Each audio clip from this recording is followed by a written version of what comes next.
أعوذ بالله من الشيطان الرجيم بسم الله الرحمن الرحيم আলহামদুলিল্লাহ। আল্লাহ তাআলার অশেষ শুকরিয়া। আজকে আবার একটি নতুন এপিসোডে আপনাদেরকে স্বাগতম। আজকে বর্তমান প্রেক্ষাপটে কোরআন হাদিসের আলোকে কিছু কথা পেশ করব আপনাদের সামনে। শুরুতেই আল্লাহ তাআলার একটি নসিহা যদি আমরা পেশ করি, সেখানে আল্লাহ বলছেন যে বিসমিল্লাহির রহমানির রহিম কুল ইন কানা আবাউকুম ওয়া আবনাউকুম ওয়া ইখওয়ানুকুম ওয়া আজওয়াজুকুম ওয়া আশিরাতুকুম ওয়া আমওয়ালুন ইখতারাফতুমুহা ওয়া তিজারাতু তাখশাউনা কাসাদাহা ওয়া মাসাকিন তারদাউনাহা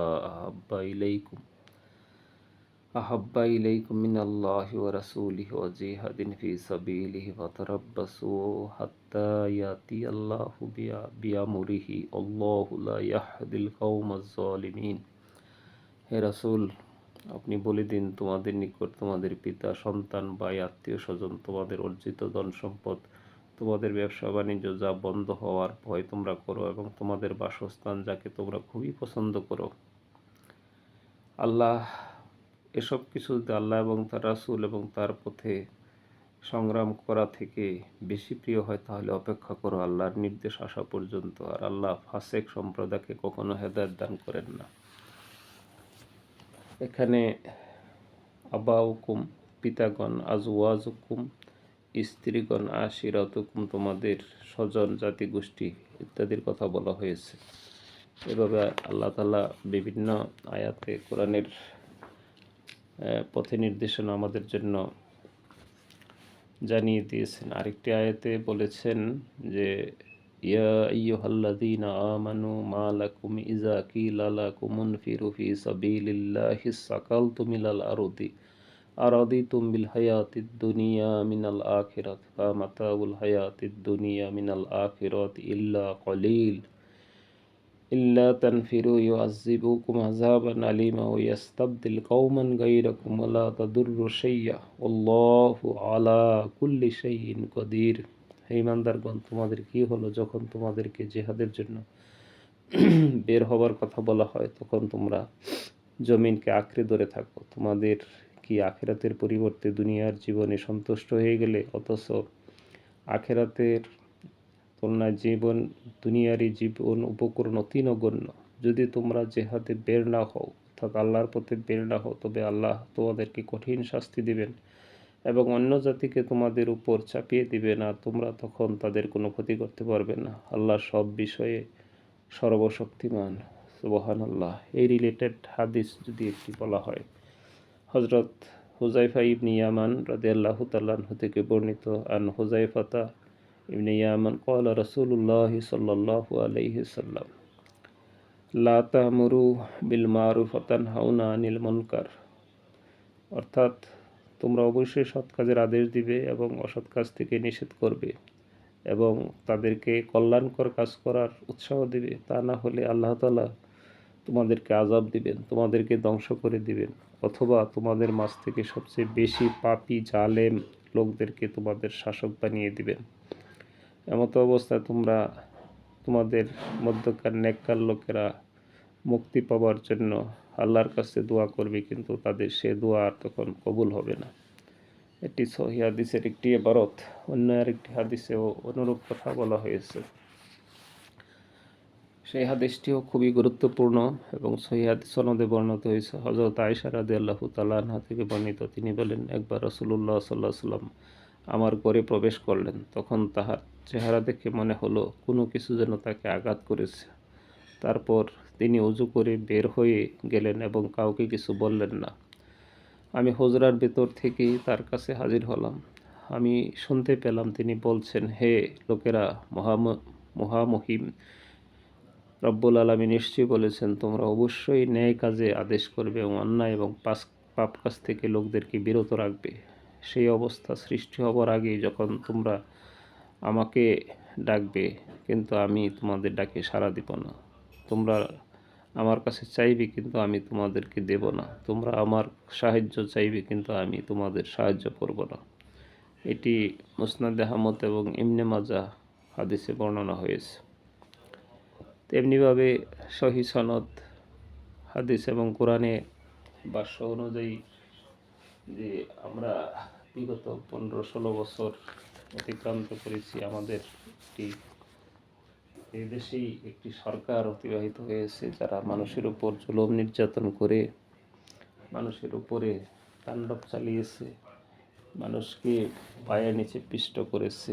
তার কিছু দৃষ্টান্ত আমরা ইতিমধ্যেই ট্রাইব্যুনালে দেখতে পেয়েছি। আপনারা জানেন, গত কিছুদিন যাবৎ ট্রাইব্যুনালের একটি মামলার স্ত্রী, শহীদ নাদিমের স্ত্রী জবানবন্দি নিয়েছেন। রাজধানীর রামপুরায় জুলাই গণ অভ্যুত্থানের সময় স্বামী নাদিম মিজানকে গুলি করে হত্যা বর্ণনা করতে গিয়ে কান্নায় ভেঙে পড়েন তাবাসসুম আক্তার নিহা। গতকাল সোমবার ৩রা নভেম্বর ২০২৫ আন্তর্জাতিক অপরাধ ট্রাইব্যুনালে একে মানবতা বিরোধী অপরাধের মামলায় স্বামী হত্যার বিবরণ দিতে গিয়ে তিনি বলেন, আমার স্বামীর পেট থেকে রক্ত ঝরছিল দেখে আমি অজ্ঞান হয়ে যাই।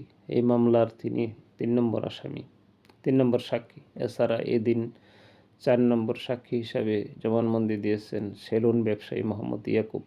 বিচারপতি মোহাম্মদ শফিউল আলম মাহমুদের নেতৃত্বাধীন ২ সদস্যের ট্রাইব্যুনালে তার এই জবানবন্দি রেকর্ড করা হয়। ২০২৪ সালের জুলাই রামপুরায় ছাদের কার্নিশে জ্বলে থাকা আমির হোসেনকে গুলি করে হত্যাসহ দুজনকে হত্যার অভিযোগ দায়ের করা হয় মানবতা বিরোধী অপরাধের মামলায় ডিএমপি সাবেক কমিশনার হাবিবুর রহমান সহ ৫ জনের বিরুদ্ধে। সাক্ষী দেন নেহা। বেলা ১১টা ২৭ মিনিটে ৩ বছরের ছেলে আনাসকে কোলে নিয়ে ট্রাইব্যুনাল একে সাক্ষীর ডায়াসে ওঠেন তিনি। শপথ পাঠ শেষে স্বামী হত্যার দিনের স্মৃতি বর্ণনা করতে গিয়ে বারবার অশ্রুসিক্ত হয়ে পড়েন। নেহা বলেন, আমার স্বামী শহীদ নাদিম মিজান রামপুরা বনশ্রী এলাকায় সিলিন্ডারের ব্যবসা করতেন। ১৯ জুলাই ২০২৪ শুক্রবার তিনি জুমার নামাজ পড়ে রামপুরা থানার সামনে মসজিদে যান। আনুমানিক ২টা ৩০ মিনিটের দিকে স্থানীয় লোকজন রক্তাক্ত অবস্থায় তাকে বাসায় নিয়ে আসে। আমি দেখি তার পেট থেকে অঝরে রক্ত ঝরছে। এই দৃশ্য দেখে আমি অজ্ঞান হয়ে যাই। কিছুক্ষণ পর আমার জ্ঞান ফিরে জানতে পারি তাকে হাসপাতালে নেওয়া হয়েছে। পরে শুনি কর্তব্যরত চিকিৎসক তাকে মৃত ঘোষণা করেছেন। এমনিভাবে আমাদের দেশে এরূপ অসংখ্য ঘটনা ঘটে গিয়েছে। অবর্ণনীয় সেসব বর্ণনা করার মতন যে কত বীভৎসতা আমাদের উপর দিয়ে বয়ে গেছে। এখন এই নিহা তার স্বামীর বর্ণনা দিয়েছেন কোর্টে, ট্রাইব্যুনালে। আর তাকে ডাক্তার যখন মৃত ঘোষণা করে তিনি আরও বলেন, নামাজ শেষে থানার সামনে পুলিশ বিজিপির ছোড়াগুলিতে আমার স্বামী নিহত হয়। লাশ বাসায় আনার পর পুলিশ তা নিয়ে যেতে চায়, কিন্তু আমরা বাধা দিই। পরে হেলিকপ্টার থেকে টিয়ার সেল নিক্ষেপ করা হয় আমাদের বাড়ি ও আশেপাশের থাকা ছাত্র জনতার দিকে। টিয়ার সেলের গন্ধে আমার চোখ মুখ জ্বলছিল। নেহা জানান, রাত 10টার দিকে অ্যাম্বুলেন্সে করে নাদিমের লাশ মিরপুর ১ ঈদগাহ মাঠে নেওয়া হয় এবং 11টার দিকে তার নামাজে জানাজা শেষে বুদ্ধিজীবী কবরস্থানে দাফন করা হয়। আবেগ ভরে তিনি আদালতে বলেন, আমার স্বামী হত্যার জন্য শেখ হাসিনা এবং তার দোসরগণ যেভাবে গুলি ছুড়েছে তারাই তার জন্য দায়ী। আমি আমার স্বামী হত্যার বিচার চাই। এদিন সাক্ষ্য গ্রহণ শেষে পলাতক ৩ আসামির পক্ষে রাষ্ট্রনিযুক্ত ডিফেন্স আইনজীবী আমির হোসেন ও গ্রেপ্তার চঞ্চল চন্দ্র সরকারের পক্ষে আইনজীবী সরওয়ার জাহান তাকে জেরা করেন। পুলিশের গুলি মুসার মাথায় লাগে, একই গুলি তার দাদির পেটে গিয়ে লাগে। রাজধানীর রামপুরায় জুলাই আন্দোলনের সময় পুলিশ ও বিজিবির গুলিতে 2 জন নিহতের ঘটনায় ট্রাইব্যুনালে চতুর্থ সাক্ষী হিসাবে জবানবন্দি দিয়েছেন স্থানীয় সেলুন ব্যবসায়ী মোহাম্মদ ইয়াকুব। তিনি বলেন, আমার নাম ইয়াকুব, রামপুরার বনশ্রী এলাকায় নুসরাত হেয়ার স্টাইল নামে আমার একটি সেলুন আছে। সেই সেলুনের উপরে 7 তলায় আমার বাসা। জুলাই আন্দোলনের সময় এক শুক্রবার বিকেলে আনুমানিক 3টার দিকে আমি দোকানে ছিলাম। বাইরে গোলমালের শব্দ শুনে আমি নিচতলায় পার্কিংয়ে চলে যাই। তখন আমাদের ভবনের 6 তলার বাসিন্দা মুসার বাবা ও দাদিকে নিচে দেখতে পাই। তখন জুলাই আন্দোলনের সময় মুসার বাবা ও দাদিকে নিচে দেখতে আমরা সবাই একসাথে দাঁড়িয়েছিলাম। বাইরে তখন তীব্র গোলাগুলি চলছিল। তিনি আরও বলেন, আমাদের ভবনটি রামপুরা থানার ঠিক বিপরীত দিকে অবস্থিত। হঠাৎ দেখি থানার দিক থেকে পুলিশের ছোড়া একটি গুলি মুসার মাথায় লাগে। সাথে সাথে মুসার বাবা তাকে নিয়ে হাসপাতালে ছুটে যায়। একই গুলি মুসার মাথা ভেদ করে তার পাশে দাঁড়ানো দাদির পেটে গিয়ে লাগে। দাদি সিঁড়ির নিচে উঠতে গিয়ে পড়ে যায়। তো রক্তে সিঁড়ি ভিজে যায়। আমরা তাকে দৌড়াদৌড়ি করে রিকশায় হাসপাতালে নিয়ে যাই। ইয়াকুব আলী জানান, ওই দিন সন্ধ্যা 6টা থেকে 7টার মধ্যে মুসার বাবা ফোন করে দাদির খোঁজ জানতে চান। তিনি বলেন, তখন বলি, মুসার মাথায় যে গুলি লেগেছিল সেটি মুসার দাদির পেটে লেগেছে। পরে আমরা তাকে ফরাজি হাসপাতালে পাঠানোর ব্যবস্থা করি। তিনি আরও বলেন, সেদিন থানার দিকে ছোড়া গুলি থেকে আমার দোকানের শাটারে ও বিল্ডিংয়ের দেওয়ালে লাগে। এখনও গুলির দাগ রয়েছে। পরদিন সকালে জানতে পারি মুসার দাদি মারা যায়। ইয়াকুব আদালতকে জানান। পরে জানতে পারি একই দিনে আমাদের এলাকার শুকুর আলীর জামাই নাদিম মসজিদের সামনে পুলিশের গুলিতে নিহত হন। তিনি আরও বলেন, তদন্তকারী কর্মকর্তা তাকে জিজ্ঞাসাবাদ করছেন এবং তিনি ঘটনাস্থল সম্পর্কিত তথ্য প্রদান করেছেন। ট্রাইব্যুনালের প্রসিকিউশনের পক্ষে শুনানি করেন প্রসিকিউটর গাজী M.H. তামিম। সাথে ছিলেন প্রসিকিউটর ফারুক আহমেদ, আব্দুস সাত্তার পালোয়ান, সাইমুম রেজা তালুকদার প্রমুখ। গত 27শে অক্টোবর দ্বিতীয় সাক্ষী হিসাবে জবানবন্দি দেন গুলিবিদ্ধ বাসিত খান। মুসার বাবা মোহাম্মদ মোস্তাফিজুর রহমান জবানবন্দিতে গত বছরের 11 জুলাই ঘটে যাওয়া পুরো ঘটনার বর্ণনা দেন। তিনি নিজের চোখের সামনে গুলিবিদ্ধ হয় একমাত্র ছেলে মুসা। সাথে সাথে হাসপাতালে নিয়ে যান তিনি, কিন্তু গুলিটি ছেলের মাথা ভেদ করে লাগে মায়ের পেটে। এতে শহীদ হন তার মা মায়া ইসলাম। সাক্ষীর এক পর্যায়ে কান্নায় ভেঙে পড়েন মুস্তাফিজ। পরে তাকে জেরা করা হয়। 23শে অক্টোবর প্রসিকিউশনের সূচনা বক্তব্য উপস্থাপনের মাধ্যমে এ মামলার সাক্ষ্য প্রমাণ শুরু হয়। প্রথম সাক্ষী হিসাবে সাক্ষ্য দেন কার্নিশে ঝুলে থাকা গুলিবিদ্ধ হওয়া আমির হোসেন। গত 18 সেপ্টেম্বর হাবিবুর রহমান সহ 5 জনের বিরুদ্ধে আনুষ্ঠানিক অভিযোগ গঠন করে বিচার শুরুর আদেশ দেন ট্রাইব্যুনালে। এই একই দিন এসআই চঞ্চল চৌধুরী সরকারের পক্ষে শুনানি করেন আইনজীবী সরওয়ার জাহান। আসামিদের অভিযোগ পড়ে শোনান তিনি। এরপর নিজেকে নির্দোষ দাবি করেন আসামি চঞ্চল।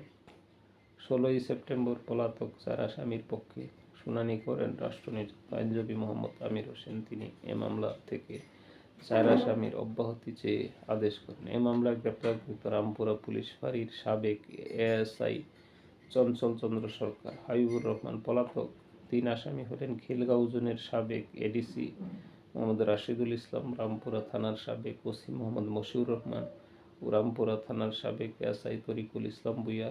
গত 10ই আগস্ট তাদের বিরুদ্ধে গ্রেপ্তারি পরোয়ানা জারি করা হয়। এর আগে 1 সেপ্টেম্বর পলাতক 4 আসামির পক্ষে টেস্ট ডিফেন্স নিয়োগ দেন ট্রাইব্যুনাল। 25 আগস্ট পলাতক আসামিদের ট্রাইব্যুনালে হাজিরের জন্য পত্রিকায় বিজ্ঞপ্তি প্রকাশ করে নির্দেশ দেওয়া হয়। 7ই আগস্ট প্রসিকিউশনের পক্ষে আনুষ্ঠানিক অভিযোগ ফরমাল চার্জ দাখিল করা হয়। এভাবেই চলছে আমাদের বিচার ব্যবস্থা। বিচারের যদিও এখনো রায় হয়নি, কিন্তু রায় অচিরেই ঘোষণা করা হবে আশা করি। আল্লাহ হাফেজ।